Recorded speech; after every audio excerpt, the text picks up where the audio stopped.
नमस्कार बच्चों, मैं इस पाठ में आपको एक एक करके मंगलम पाठ के सारे अध्याय का वर्णन करूंगा। हर एक मंत्र का हर एक उच्चारण और हर एक का पूर्ण अर्थ समझाने की कोशिश करूंगा। तो पहला बात कि मंगलम पाठ आया कहाँ से है। तो मंगलम पाठ उपनिषद से लिया गया है। मंगलम पाठ में कुल 5 श्लोक हैं और इन्हीं 5 श्लोक पे मंगलम पाठ पूर्ण आधारित है आपके कक्षा 10 के लिए। तो मेरा पहला श्लोक क्या है कि हिरण्मयेन पात्रेण सत्यस्या पिहितम मुखम तत्त्वं पुषन् पाविर्नु सत्य धर्माय दृष्टे, जो ईशोवास से लिया गया है। तो पहला क्या है, बोलता है हिरण्मयेन पात्र, सत्य का मुख हिरण्मयेन पात्र से ढका हुआ है। सत्य का मुख से ढका हुआ है तो हिरण्मयेन पात्र से ढका हुआ है। इस सत्य रूपी तत्व को प्राप्त करने के लिए पुषन् पाविर्नु, पुषन् मतलब सूर्य, जो पाविर्नु ढका हुआ है, सत्य धर्माय दृष्टे, बोलता है कि सत्य का मुख स्वर्णमयी पात्र से ढका हुआ है और सत्य धर्म की प्राप्ति हेतु इस स्वर्णमयी पात्र को हटा दे। कोई दिक्कत? तो अब आया क्वेश्चन कि भैया बताइए स्वर्णमयी पात्र से क्या ढका हुआ है। तो सत्य का मुख। तो सत्य की प्राप्ति हेतु स्वर्णमयी पात्र को हमें हटाया जाता है या हिरण्मयेन पात्र से हटाया जाता है। कभी कभी आंसर ऐसा होता है स्वर्णमयी पात्र व स्वर्णमयी पात्र या हिरण्मयेन पात्र हो हिरण्मयेन पात्र। ठीक है, अब आते हैं इसमें क्वेश्चन आएगा कि हिरण्मयेन पात्र जो है पहला श्लोक है वो कहाँ से लिया गया है। तो वो लिया गया है ईशोवास से। कहाँ से लिया गया है? ईशोवास से। अब आते हैं दूसरा मंत्र की ओर। अनु अनियान महतो महियान, मतलब अनु से भी छोटा और महतो महियान मतलब बड़ा से बड़ा रूप। आत्मस जंतो गुहायाम, जंतो निर्हितो गुहायाम, बोलता है जंतु की आत्मा हृदय रूपी गुफा में बंद है। ठीक है।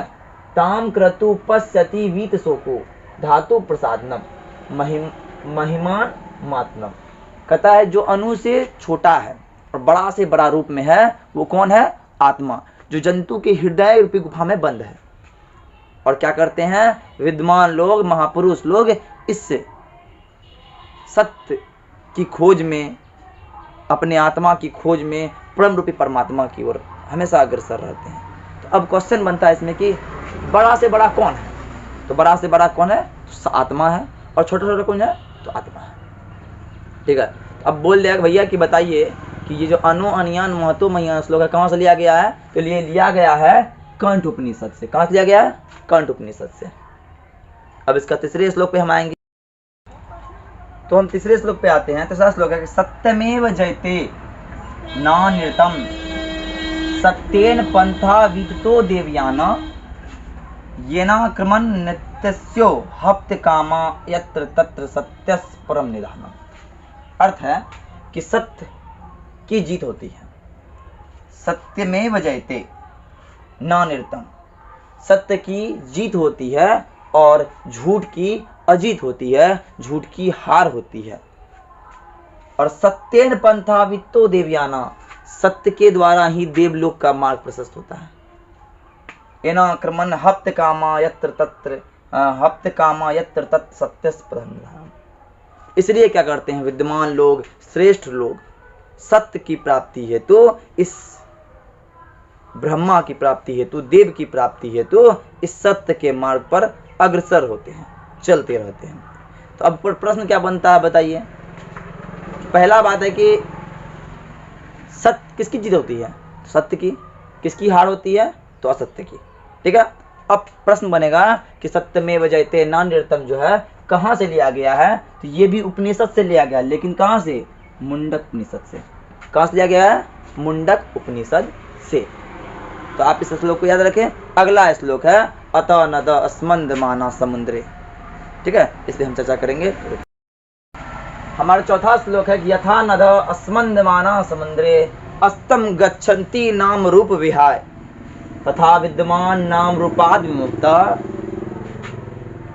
परात परम पुरुषम मुपैति दिव्यम।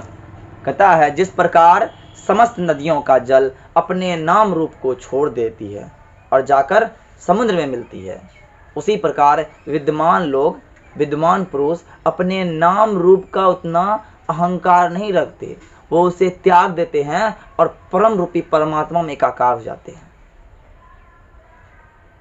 अगर आप छात्र हैं तो आपको भी अपने रूप रंग पे बेसी ध्यान नहीं देने की आवश्यकता है।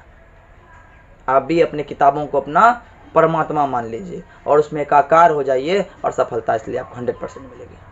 ठीक है, तो अब आता है कि ये सर बताइए यथा नदा स्मंद माना समुद्र जो श्लोक है या मंत्र है इसके कहाँ से लिया गया है? तो ये भी लिया गया है मुंडक उपनिषद से। कहाँ लिया गया है? मुंडक उपनिषद से।